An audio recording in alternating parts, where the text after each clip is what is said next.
Catherine, thank you very much for that introduction. In 2019, Amazon co-founded the Climate Pledge.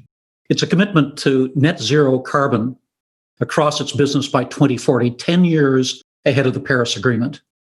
Now, one of the most visible manifestations of Amazon's commitment is taking place right now in Seattle with the construction of the Climate Change Arena, which will host Seattle's NHL and Women's National Basketball Association teams, as well as providing a venue for live concerts. At a cost of over $900 million US, it's scheduled to open next fall. Chris Rowe is the Director of Sustainable Operations for Amazon, and he's agreed to tell us about the Climate Pledge and about what Amazon is doing to make it a reality. Well, Chris, let's start with the Climate Pledge itself. What is it, and why did Amazon decide to make this commitment? Yeah, thanks so much. So when we were thinking about what is our highest value role to address the climate crisis, realized that establishing a framework and a pledge that all companies can join to address the urgency of the climate crisis was our highest value. So we launched and co-founded the Climate Pledge, which is a super simple but meaningful way that companies can come together to get to net zero carbon by 2040, 10 years ahead of the Paris Agreement. And really, it's founded on three simple principles. One is that signatories would measure and report their emissions. Two, that they would take meaningful steps to innovate and reduce carbon throughout their value chain. And then three, anything that they cannot reduce, they would be neutralizing with credible, scientifically proven offsets that are socially beneficial to get to net zero carbon by 2040. So that's the principle and the pledge that we've co-founded. It's an ambitious set of targets that you have. So how do companies that join the pledge work together on it? Well, we're just in the early days. So far, we have over 30 signatories and a couple of great examples to point to. For example, Rivian, a company that makes electric vehicles, is a Climate Pledge signatory, and Amazon has purchased 100,000 new electric vehicles.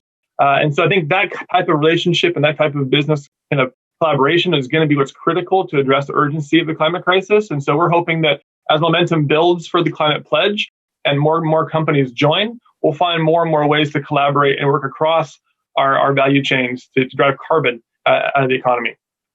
It's still obviously early days with the Climate Pledge, but have any Canadian companies signed on? And if other Canadian companies are interested in doing so, what's the process for them? Yeah, just last week, Harbour Air, an awesome company out of BC, was the first Canadian company to join, the largest North American seaplane company, and they're doing really innovative work in electric aviation. And so we're really excited about that. And I think there's an awesome opportunity for other Canadian companies to join. Theclimatepledge.com is our website for now. And feel free to get in touch with us through that vehicle. And we're excited to continue the discussion and kind of tell you more about what it means and why we think companies should join. I mentioned earlier the Climate Pledge Arena, which is an incredible project. Now, why is it noteworthy? Obviously, one of the reasons is you took an existing arena that goes back to the time of the Seattle World's Fair. You got rid of everything with the exception of the roof, which had to be disassembled part by part. You have doubled the floor space, and you are committed to making it net zero. Tell us about this project. Yeah, it's a super exciting commitment that we've made. Amazon purchased the naming rights to the new arena in Seattle that will host the NHL's new Seattle Kraken hockey team, which we're really excited about, as well as the WNBA team, the Seattle Storm, and an awesome venue for Seattle at a time when I think we're all eager to bring people back together. And so the arena itself will be the first arena in the world targeting net zero carbon certification. It's going to be powered by 100% renewable energy, and as you mentioned, reuses a 44 million pound roof structure that reduces the need for other construction materials in the process. And aside from the arena itself, we think it does set a new standard and a new bar for sustainability in the sports and entertainment industry that we're really excited for people to experience. For example, event tickets will double as transit passes to allow attendees to take public transportation to the arena. Committed to be all zero waste operations. It's banning single-use plastics to really enhance the attendee experience and to really kind of provide a visible, tangible, just reminder of the urgency for us all to act on behalf of the environment. You're going to be, when you calculate, it's not just the immediate operations of the arena that you're looking at. You're looking at the cars that come to the arena. You're looking at buses that may bring teams or other groups to come there and other activities. So you're casting the net very broadly when you look at how you balance off the impacts of carbon. How will you do that? Exactly. Well, we've built internally some software systems to track Amazon's own footprint and have been able to export that to figure out how do we actually use science and data to track the actual material impacts of an arena operations. And you're right, it goes beyond just the building itself. How do we understand the transportation emissions, not just from attendees, but from teams and travel from performers? And what about the food and the merchandise that goes into making these experiences amazing for everyone? And so, for example, the arena is committed to using 75% of ingredients within a 300-mile radius to support local farmers and producers. Well, that type of footprint is radically different than a traditional arena. We're able to capture that data and quantify how much carbon we think the actual complete operations of the arena is emitting into the atmosphere, to give us a chance to be transparent about that and hopefully inspire action across the industry for other teams and arenas to do the same. Are you looking to achieve some form of external certification that you've been meeting the pledges here? Yeah, the International Living Futures Institute, ILFI, is actually a Seattle-based NGO that has been an industry leader in the green building movement. And so we are targeting to be the first arena in the world that is certified by the Institute. And that will be a kind of a way that we hopefully inspire others to join. We think the certification scheme is one of the industry leading best in class to really attach kind of the built environment to a lower carbon future.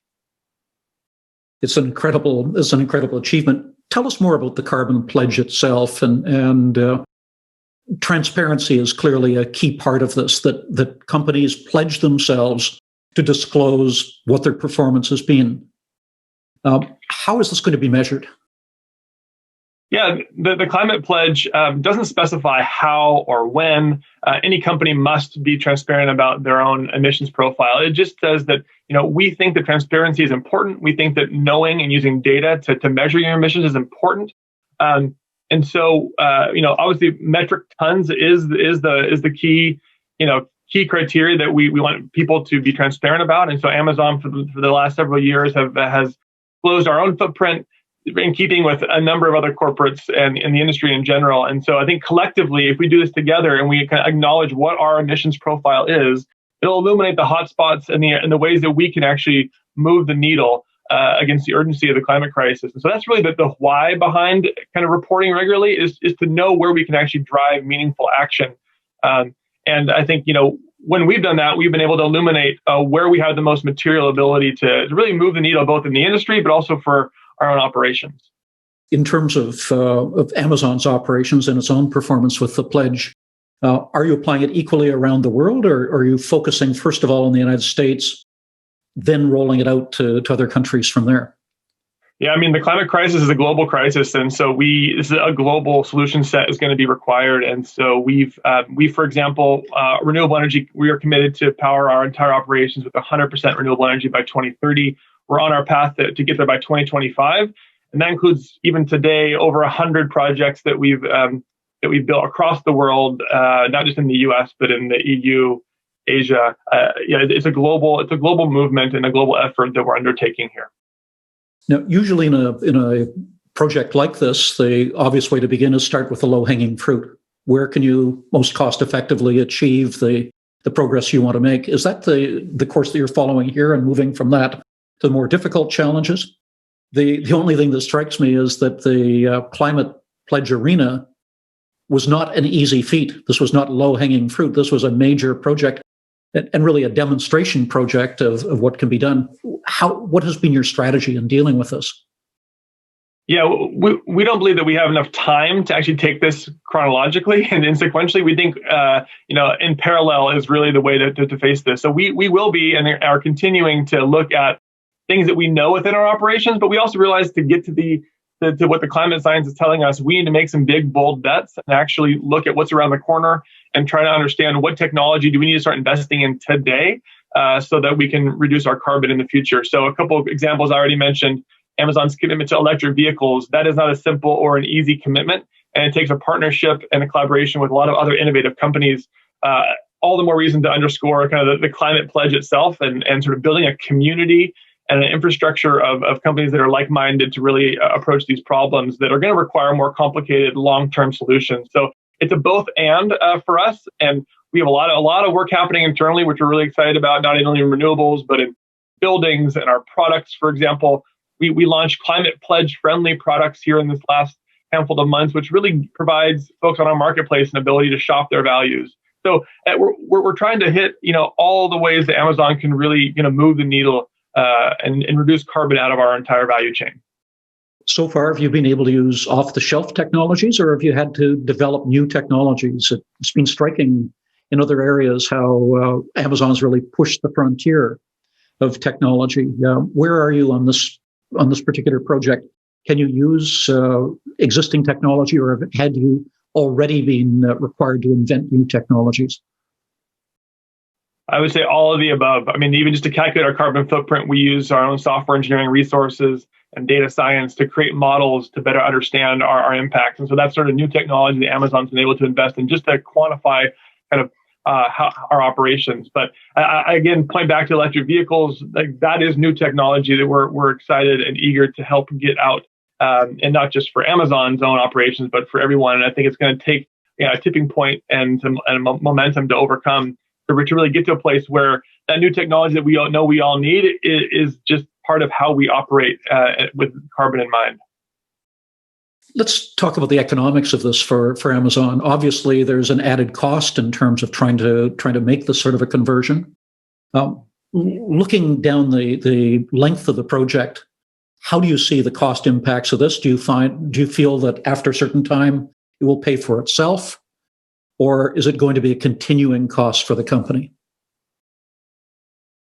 Well, I wouldn't necessarily say that the cost and carbon have to be correlated. I think there's an amazing opportunity to drive cost and carbon out of our operations. So we're really looking for those win-wins, but we also know that there's going to take some investment. And so we like we said, we've done that with renewable energy and electric vehicles. And we're excited to see kind of how we can make the economics of this movement work. And tons of examples to point to internally about just improving the efficiency of our operations and the cost benefit there. But we do think long term as Amazonians, and so we do think about what is the best long term solution, and that will require new investments in technology and other solutions that will help us get there. What's been striking to me in terms of the impact of the rollout of renewables in particular is how the cost curve has been coming down with adoption. Is that your anticipation here for the climate pledge as well, that it will drive the broader adoption of new technologies and drive costs down at the same time? Yeah, we certainly hope so. And you're absolutely right. We've seen that in the wind and the solar and the emerging battery storage space, critical areas to decarbonize the fundamental power grid that serves all of our businesses. So, absolutely right. I think coming back to the arena for a second, working upstream and, making these commitments early on in the design phase and is really kind of the most, that's the sweet spot of when we can make real change. Like this arena is one of the first in the world to be all electric. That's not a simple thing when you think about the nuances of, making sure there's enough pizza ready at halftime or whatever it is. And so there's a lot of operational changes that had to happen up front. But once we got the buy-in and an amazing partnership with the NHL, the Kraken team and the arena ownership group, I think, that is where we want to make that change upstream to enjoy a lower carbon reality, in perpetuity. Everything right down to the Zamboni, as I understand it, is going to be electric. That's exactly right. Yeah, we're claiming to have the greenest ice in NHL, so I would just lobby out a challenge to the other teams out there, the Canadians. I know, I would love to challenge you all to create a greener ice. We think it's an amazing feat where we're using reclaimed rainwater and then an all-electric system with zero carbon refrigeration to create the ice. And then you're absolutely right, using electric Zambonis to keep the surface perfect for the games.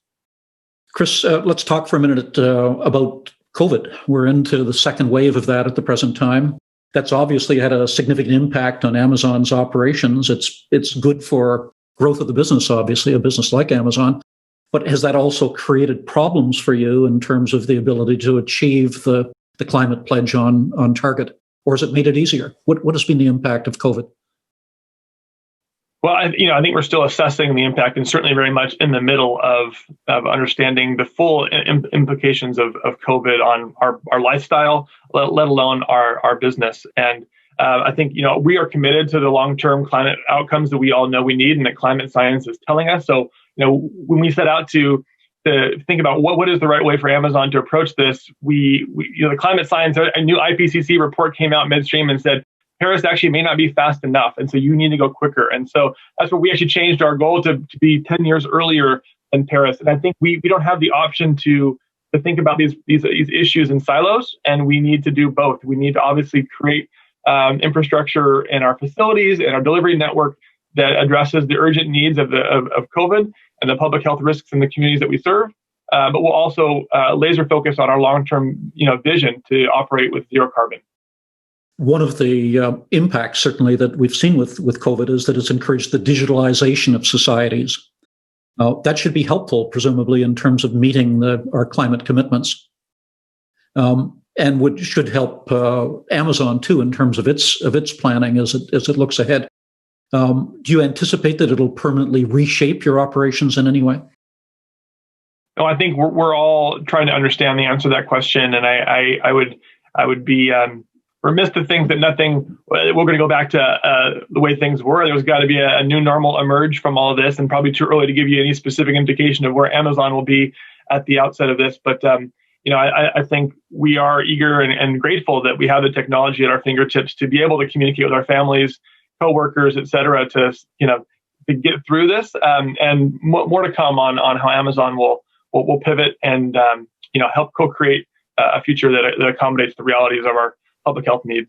You have a massive distribution network, including facilities around the world. Are you looking at retrofitting those facilities to enable you to meet the climate pledge in those facilities as well? Absolutely. Yeah, when we talk about Amazon's carbon footprint, it's not just our transportation or our buildings or our energy supply or our products. It's the full view of Amazon's operations. And yes, we're doing a lot of work inside our own facilities to reduce the amount of energy and carbon within our own operations and our buildings. We think the building industry in particular has a huge opportunity to reduce carbon, not just in its own operations, but thinking more upstream in the embodied carbon in the steel and the concrete and all the equipment that is used to create our infrastructure. So we're trying to think about how we can move the needle in those spaces as well.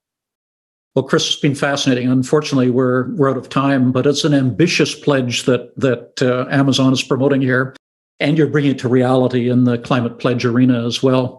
Thank you for being with us today, and thank you for the work that Amazon is doing to try to meet that climate pledge.